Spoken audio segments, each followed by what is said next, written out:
सावन में तोहरे बोल वाला बहू जेने सुना है तोहरे चर्चा बा। केहू कहता इनके गेरुए झकास बा, केहू कहता इनके कांवरे झकास बा। का विचार बा ए भौजी रे सावन में? भौजी झकास बाड़ी इनकर कांवर झकास बा।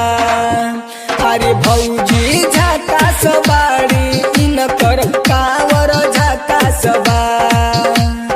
सावन में ढरी है जल, सावन में ढरी है जल, हाय सावन में ढरी है जल, सभे भोला के खासबा। अरे भौजी झकास बाड़ी इनकर कांवर झकास बा।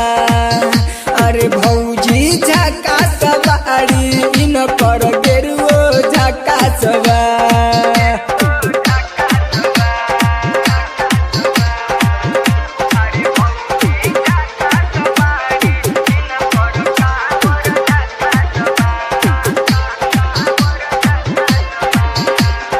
गेरुआ पहिन सभे आइल बा, नया जमाना सटाइल बा।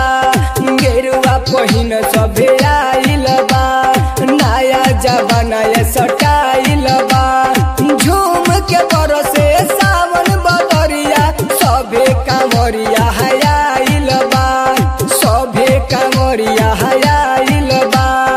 ऐनी बाबा दुआरे, ऐनी बाबा दुआरे, सबे कांवरिया साथ बा। अरे भौजी झकास बाड़ी इनकर कांवर झकास बा। अरे भौजी झकास बाड़ी इनकर कांवर झकास बा। अरे भौजी झकास बाड़ी इनकर कांवर झकास बा।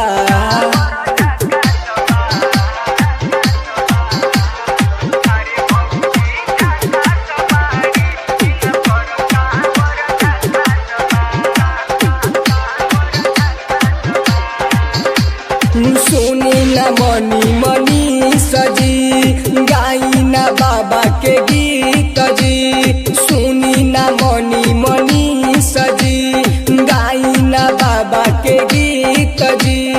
राइटर सवर सिद्धू सोनू लगैले बाड़े प्रीत जी, लगैले बाड़े प्रीत जी। चिलम में भर के गांजा, चिलम में भर के गांजा, भगता लेवत सवाद बा।